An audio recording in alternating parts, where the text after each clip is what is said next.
Hi hello paneer curry simple and టేస్టీగా ఎలా చేయాలో చెప్తాను. వీడియో ఎండ్ వరకు మిస్ కాకుండా చూడండి.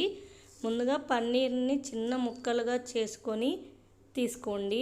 నేను చూపించిన విధంగా కట్ చేసుకోండి, ఓకేనా? అలా కట్ చేసుకున్న వాటిని పక్కన పెట్టుకోండి. మనం ఒక బౌల్లోకి కొంచెం కారం, ధనియాల పొడి, ఉప్పు, గరం మసాలా వేసి బాగా కలుపుకోవాలి. మనం ముందుగా కట్ చేసి పెట్టుకున్న పన్నీర్ ముక్కలు వేసి బాగా కలుపుకోండి. మనం స్టవ్ మీద ఒక బౌల్ పెట్టి అందులో కొంచెం ఆయిల్ వేసి పక్కన పెట్టుకున్న పన్నీర్ ముక్కలు వేసి బాగా వేయించుకోవాలి. అలా వేయించుకున్న వాటికి ఒక బౌల్లోకి తీసుకోండి.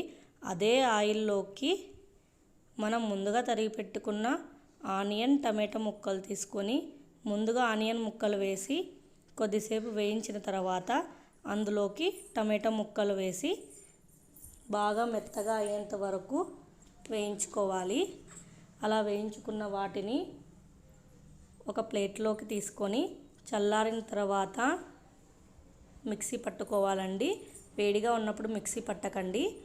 అందులోకి కాజు కూడా వేసి ఇలా నేను చూపించిన విధంగా మెత్తగా గ్రైండ్ చేసుకోండి. కావాలంటే కొంచెం వాటర్ యాడ్ చేయండి. నేనైతే ఇక్కడ వాటర్ యాడ్ చేయలేదండి.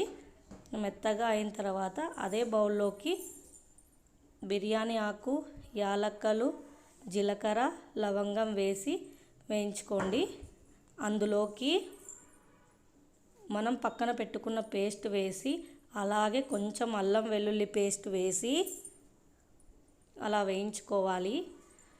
అందులోకి కొంచెం పసుపు, 2 టేబుల్ స్పూన్ కారం, 2 టేబుల్ స్పూన్ ఉప్పు, అలాగే ధనియాల పొడి వేసి అలా కొద్దిసేపు వేయించుకోండి. అలా వేయించుకున్న వాటిలోకి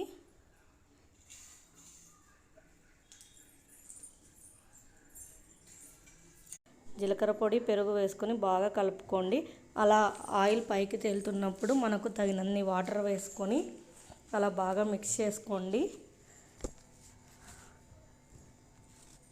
అలా గ్రేవీగా అయినప్పుడు అందులోకి పన్నీర్ ముక్కలు వేసి బాగా కలుపుకోండి. ఒక 10 మినిట్స్ తర్వాత అందులోకి కొంచెం గరం మసాలా, చిన్నగా తరిగిన కొత్తిమీర వేసి గార్నిష్ చేసుకోండి. అంతే అండి, simple and tasty paneer curry ready. ఎందులోకైనా తినచ్చండి. చపాతీ కానీ, పూరి, పలావ్, బిర్యానీలోకి ఎందులోకైనా సూపర్గా ఉంటుంది. నేను అయితే చపాతీతో ట్రై చేశాను. సూపర్ అంటే సూపర్గా ఉంది. మీరు ట్రై చేసి ఎలా ఉందో కామెంట్లో చెప్పండి.